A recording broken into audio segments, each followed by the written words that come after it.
So graphing ellipse is not centered at the origin, so it's going to be the same thing. We just have to find the center. We'll count away from the center. Find the center HK, then we'll count horizontally or vertically for the vertices or the co-vertices and find the foci. Okay, so the equations of the form x minus h squared over a squared plus y minus k squared over b squared equals 1, where a is bigger than b, then it's going to be the major axis parallel to the x-axis.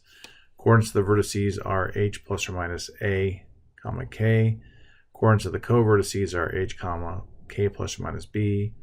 And coordinates of the foci are h plus or minus c, comma k. And now, if it's to where the bigger number is under the y part, then it's going to be major axis parallel to the y-axis. So center HK, talk about that.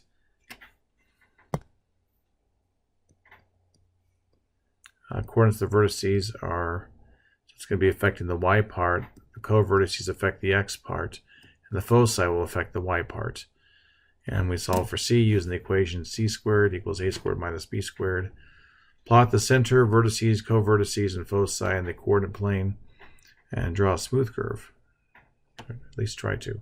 So right off with this one, remember our form is x minus h squared over, in this case, b squared, plus y minus k squared over a squared equals 1. I did that a because 9 is bigger than 4. So hk is our center, so our h must be negative 2. And k must be 5. So it's negative 2, 5. Negative 2, positive 5.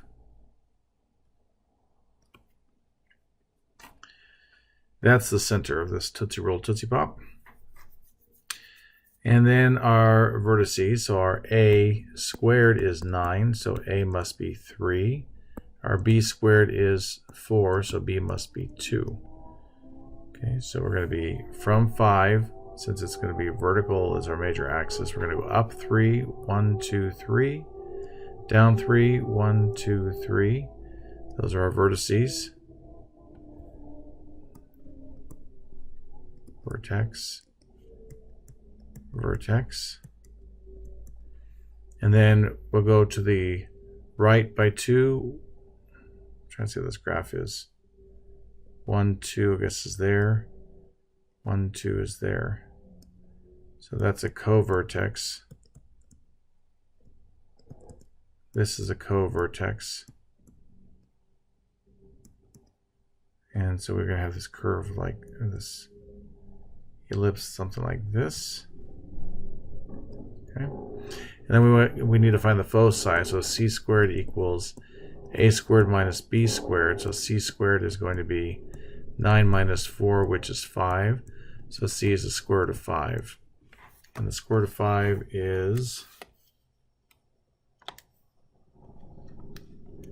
2.23. And that'll be along the y-axis. So go up 2.23, go down 2.23. And those would be our foci. So if we really wanted our vertices,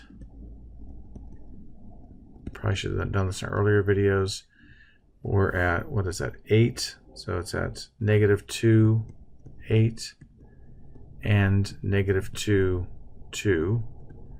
Our co-vertices are at negative 4, 5, and 0, 5. And our foci are at negative 2, comma, square root of 5. No. It's square root of 5 plus 5. So it'd be 5 plus the square root of 5, and negative 2, comma, 5 minus the square root of 5. Okay. There's that.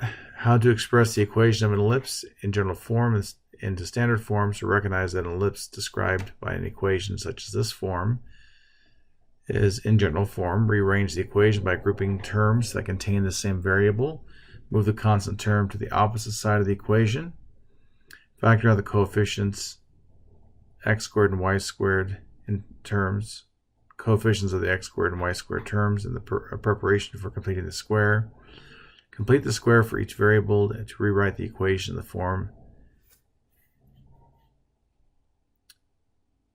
of the sum of multiples of two binomials squared set equal to a constant m1 times x minus h squared plus m2 times y minus k squared is equal to m3, where m1, 2, and 3 are constants.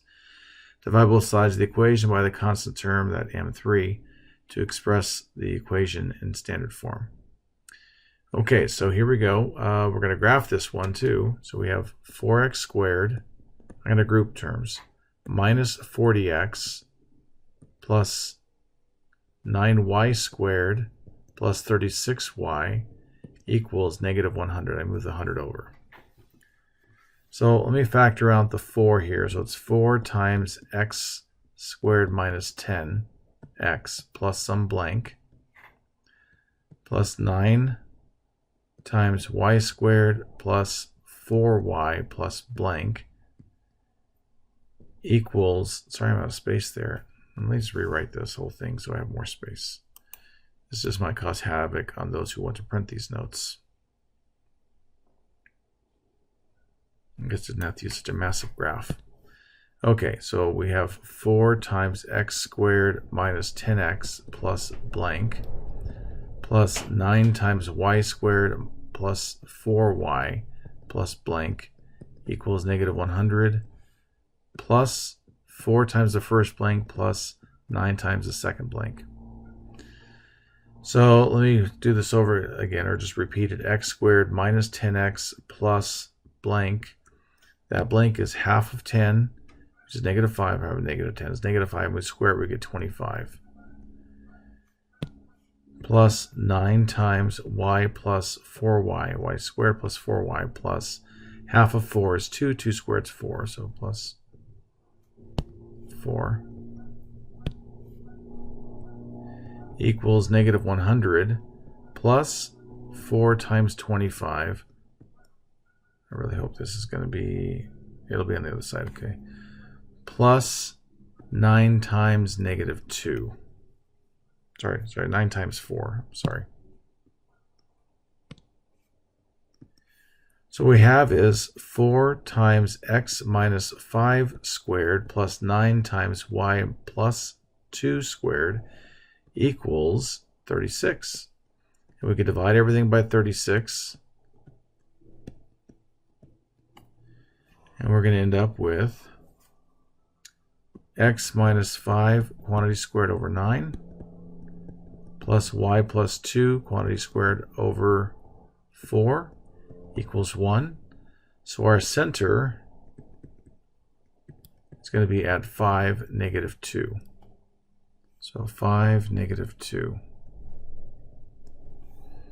Our a squared, I should say, is 9. So a is 3. So we're going to go over 1, 2, 3.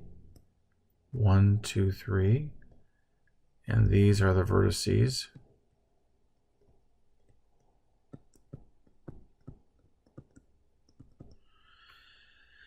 And our b is equal to 4. B squared is 4, so b is 2. So we're going to go up 2 and down 2. So this is a co-vertex.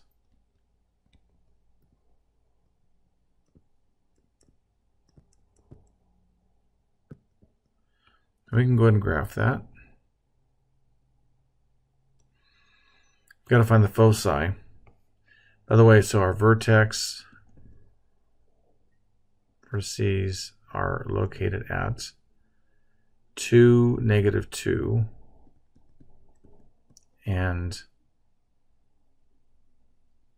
8, negative 2. Our co-vertices are located at 5, 0, and 5, negative 4. Now we can look at our foci. So we're looking at c squared equals a squared minus b squared. So c squared equals 9 minus 4, which is 5. So c would be the square root of 5. So the foci are going to be located at -2, comma.